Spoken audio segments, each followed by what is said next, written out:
പ്രിയ സജ്ജനങ്ങളെ, സാദര നമസ്കാരം. രാമായണ തത്വവിചാരത്തിൽ നമുക്കിന്ന് ചിന്തിക്കേണ്ടത് ലങ്കയിൽ നിന്ന് സീതാദേവിയുമായിട്ട് ശ്രീരാമചന്ദ്രൻ അയോധ്യയിൽ തിരിച്ചെത്തുന്നു. ശ്രീരാമചന്ദ്രനെ കാത്ത് ഭരതനിരിക്കുകയാണ്. 14 വർഷം പൂർത്തിയാകുന്ന അന്ന് പ്രഭാതത്തിൽ ജ്യേഷ്ഠനും ജ്യേഷ്ഠത്തി അമ്മയും ലക്ഷ്മണ സമേതം അയോധ്യയിൽ എത്തിയില്ല എങ്കിൽ ഞാൻ അഗ്നിയിൽ ചാടി മരിച്ചു കളയും. ഇതായിരുന്നു ഭരതന്റെ പ്രതിജ്ഞ. എന്തിനാണ് ഭരതൻ ആത്മഹത്യ ചെയ്യുന്നത്, ആത്മാഹുതി ചെയ്യുന്നത്? കോസല രാജ്യം മുഴുവൻ തൻ്റെ കൈവെള്ളയിൽ യാതൊരു പ്രയത്നവും കൂടാതെ അമ്മ കൊടുത്തു. പണ്ട് അച്ഛൻ കൊടുത്ത ഒരു വരത്തിൻ്റെ പേരിൽ, മന്ദര ഉണ്ടാക്കിയ വിഷത്തിൻ്റെ പേരിൽ ഭരതൻ ആ നാട്ടിലില്ലാത്ത സമയത്ത് തിരിച്ചു വന്ന ഭരതൻ അറിയുന്നു രാമൻ കാട്ടിലേക്ക് പോയിരിക്കുന്നു, ഒരു ഉപദ്രവവും ഇല്ല, കൂടെ ലക്ഷ്മണനും പോയിരിക്കുന്നു. ഇതാ കോസല രാജ്യത്തിൻ്റെ രാജാവായിട്ട് നിന്നെ പ്രഖ്യാപിച്ചിരിക്കുന്നു. നമ്മൾ ഈ മുഗൾ ചക്രവർത്തിമാരുടെ എല്ലാം സംഭവങ്ങൾ പഠിക്കുമ്പോൾ പിതാവിനെ ജയിലിലിട്ടിട്ട് ഭരണം പിടിച്ചവൻ, ഉത്തര കൊറിയയിൽ അമ്മാവനെ പട്ടിക്കൂട്ടിലേക്ക് എറിഞ്ഞ് കൊന്നവൻ, ഇതൊക്കെ നമ്മൾ കാണുന്നു. ഇനി നമ്മുടെ കേരളത്തിലൊക്കെ നമ്മൾ സഞ്ചരിക്കുമ്പോൾ അധികാരത്തിന് വേണ്ടിയുള്ള ഈ ഒരു ആർത്തിയും രാഷ്ട്രീയത്തിലെ കിടമത്സരങ്ങളും എല്ലാം നമ്മൾ കാണുന്നു. ജനാധിപത്യ രാജ്യത്ത് രാഷ്ട്രീയത്തിന് പ്രാമുഖ്യമുണ്ട്.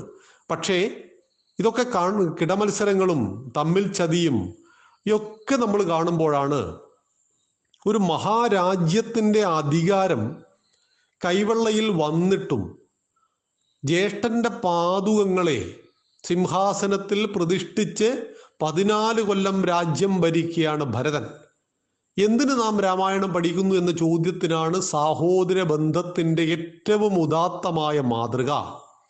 തൻ്റെ ജ്യേഷ്ഠനർഹമായ രാജ്യം, മൂത്തവനായ ശ്രീരാമന് അച്ഛൻ കൊടുത്ത രാജ്യം, അച്ഛൻ വാക്ക് പാലിക്കാൻ വേണ്ടി മറ്റൊരു നിർവാഹവുമില്ലാതെ വാക്ക് പാലിക്കുക, അതാണ് പൗരുഷത്തിന്റെ ലക്ഷണം ഭാരതത്തിൽ. വേണമെങ്കിൽ കൈകേയിയോട് ദശരഥ മഹാരാജാവിന് പറയാമായിരുന്നു, ഞാൻ അങ്ങനെ പറഞ്ഞിട്ടില്ല, യുദ്ധത്തിൽ നീ എന്നെ സഹായിച്ചപ്പോൾ നിനക്ക് 2 വരം നൽകാമെന്ന് ഞാൻ പറഞ്ഞിട്ടില്ല, എന്നോട് മറന്നുപോയി, അല്ലെങ്കിൽ അതിപ്പോൾ തരാൻ സൗകര്യമില്ല എന്ന് പറഞ്ഞേക്കാമായിരുന്നു. പക്ഷേ ആരും സാക്ഷി വേണ്ട, മുദ്രപേപ്പറിൻ്റെയും ആവശ്യമില്ല. വാക്കു പറഞ്ഞാൽ ജീവൻ നഷ്ടപ്പെട്ടും വാക്കിനെ നിലനിർത്തിയവരായിരുന്നു നമ്മുടെ പൂർവികന്മാർ. അങ്ങനെ ശ്രീരാമചന്ദ്രൻ അവകാശപ്പെട്ട രാജ്യമാണ് കൈകേയി ഭരതന് നൽകുന്നത്. ഇത് ഒരിക്കലും എനിക്ക് അവകാശപ്പെട്ടതല്ല, എനിക്ക് അർഹതപ്പെട്ടതല്ല എന്ന ബോധ്യമാണ് ഭരതനെ നയിക്കുന്നത്. ഇത് നമുക്കെല്ലാം മാതൃകയാണ്. ഇപ്പോൾ നമ്മുടെ നാട്ടിൽ നമ്മൾ ചർച്ച ചെയ്യുമ്പോൾ ദൈനംദിന പത്രത്തിൽ കാണുന്നു സ്വത്ത് തർക്കം. ജ്യേഷ്ഠൻ അനുജനെ വെട്ടിക്കൊന്നു, അച്ഛൻ മകനെ വെട്ടിക്കൊന്നു, ഇങ്ങനെ ധാരാളം കാര്യങ്ങൾ. 2 സെന്റ് ഭൂമി, 10 സെന്റ് ഭൂമി, അതിൻ്റെ പേരിലൊക്കെയാണ് തമ്മിലടിയും ബഹളവും.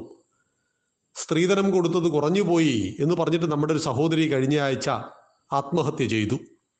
സ്വത്തിൻ്റെ പേരിൽ, പണത്തിൻ്റെ പേരിൽ മനുഷ്യൻ തമ്മിലടിച്ച് മരിക്കുന്ന ഒരു കാലഘട്ടത്തിൽ ആലോചിച്ചു നോക്കൂ. ഒരു മഹാരാജ്യത്തെ കൈവെള്ളയിൽ വന്നിട്ടും ജ്യേഷ്ഠന്റെ പാദങ്ങളെ കാവൽ നിർത്തിക്കൊണ്ട് 14 കൊല്ലം രാജ്യം ഭരിച്ച ഭരതനെടുത്ത പ്രതിജ്ഞയാണ്, ജ്യേഷ്ഠൻ വന്നില്ല എങ്കിൽ അത് വരണം എന്നത് നിർബന്ധമാണ്. അവിടെ ശ്രീരാമൻ എത്തുകയും ചെയ്യുന്നു. കാരണം അവിടെ എത്തിയില്ല എങ്കിൽ ഭരതൻ മരിച്ചു കളയും. ഭരതന്റെ വാക്ക് വെറും വാക്കല്ല, പാലിക്കപ്പെടുന്ന വാക്കാണ്. ഇവരെല്ലാവരും പറയുന്നത്, അച്ഛനും മക്കളും എല്ലാം പറയുന്നത്, പാലിക്കാൻ പറ്റുന്നത് മാത്രമേ അവർ പറയാറുള്ളൂ, പറഞ്ഞത് അവർ പാലിക്കുകയും ചെയ്യും. ഇതാണ് ഭാരതത്തിന്റെ ഉദാത്തമായ മാതൃക.